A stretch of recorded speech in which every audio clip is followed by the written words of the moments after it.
Yeah, message to Omoregie Eguasa. Omoregie Eguasa. You in anything but thing.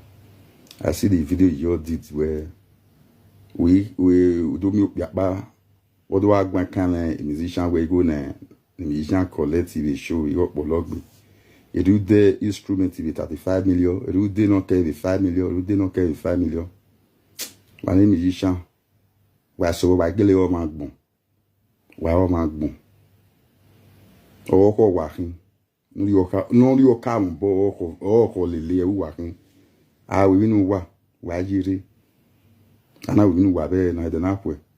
Ayire wa man de o man exist. Il me dit combien il dit Jésus va pas il me da que touri si Nigeria ve gani. E but last year ga no. He is a fine.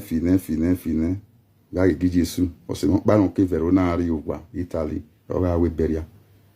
Ize fino biage gi Yesu o yare TikTok me. Ima ya men nara. Iga amombo se bat 20 euro iwa ke we wallet me. 20 euro wa rugwe ina ri biage gi Yesu. La gi Yesu ona ya tie emige webu. I ya gbo konyon gugwe bo do ni. Isadi gugwe. Ibiro pa ma flo do ni. Ina ta moto ina we no mi ya ni fi go me. Ina bo we ade na do film.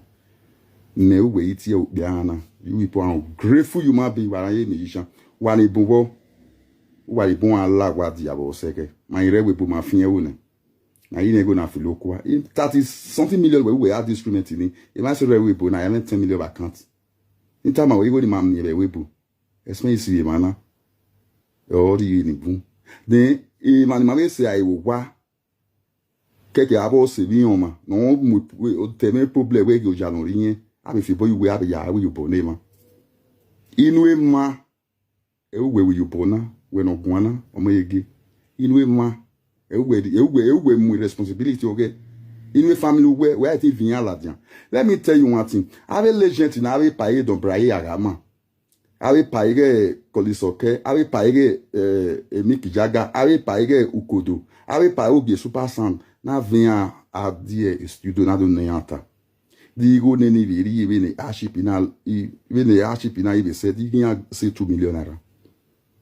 We rus woman ne yahu musician for you to come out on mamu ri mamu e pishi me e video me we e magi tagi ba inwan we e music inwan we akpe de we akpe inwan we so again so wefu understand even e my rewe bu e ba me do we uwa mu maye ko ya nwa e ma weni TV Nigeria na manire webu e support fenu gwajira na we do pay 20,000 e boy ba le show e do the fuel 100,000 e ma we le gbu ke ya ire bai inigo service mi inigo service mi inigo sales girl mi be month.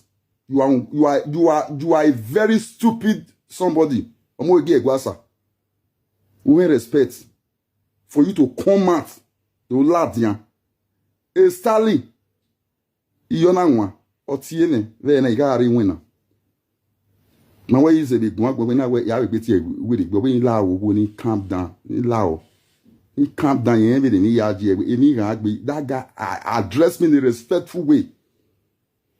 Ugeleme karata waribu ede na irewe bona ma ine mi ro pa ma kan ayu ya wu ula moto megbe finu gebe bi moto total wi moto wa finu we bi apa ido ladian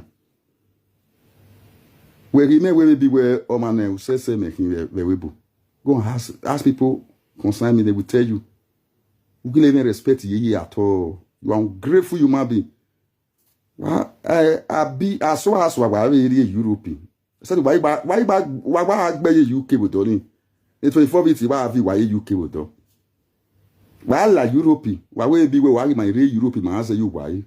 For you to come out, instead of you to come out with apologize only where la go get a hardship really me be my ask you posi koto. Then man rewe bo Omoregie Eguasa te man Nigeria no body bo gbe rabe yawo bo esi e wa no mugbo ono no kinye mi be ni obini no ma ti ri ba you no ebe de ma ya complete ba ti di guy ya ti di yan o kan to je 2 million ya mu wa or 1.something million ya mu wa tell no what why so ba le mi ji so ni bi e kara na why me respect why go agun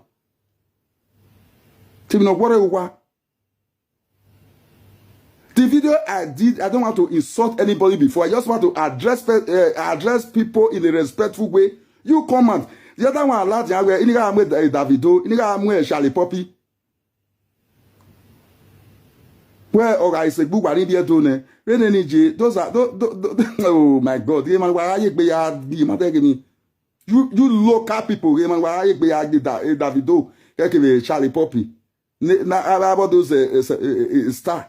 Wa ya kompe no wonder wana ikan wa ikan na aba ma abobo ne no ma ti mi ne gbin abe webu yan ne nwan ro wi apin gogu wa ni abuku wa ege ayi se ne ogbe no jui o be ba uyibo dawo warun to obi ogbe jui o da fikin ba ibo dawo so was one increase the show igo na ya mu wa increase yikan Ege woman yi ku force 6 months woman yi ku ba 6 months or 3 months wa em ni tamu wa na we bi gbe ite do address wa gbe wa la wa si obo wa sobo wa si obo na me gbe iho na be ja je show abi si obo okay na we ta we ilama kan oba no mu we bi ku na all the lama 1.something million na ora ide la mane odo da yan odo le bayi ikuni di se ikuni o ma no ye be mu we ni e ma ni aye be re we yan kan ye be fi na wo ye mu go no re ba o ni do de osa no ya mu ge lapo you see people ibi edu o ka bo da menu wa ibi igbo je ni ana ibi igbo yan je ana ibi Yoruba yan je ni ana people are ungrateful human being e wa kin I mean, Quigo, you were born, you were born. Then I go arena, then even if Quigo, you were born, and I am David, and I go, why do you have Yasin? Do women who look at you? Look at you. I thought you are a good person before. I don't know you are a very stupid human being. And why so? I have seen a lot of threatening. People have threatened. Some people have called me. They have done many things. Why so? Wala musician na wa so wa jigan wo da o ede te na ya gbon o to wa so wa jigan wo da o wa mana ro enwan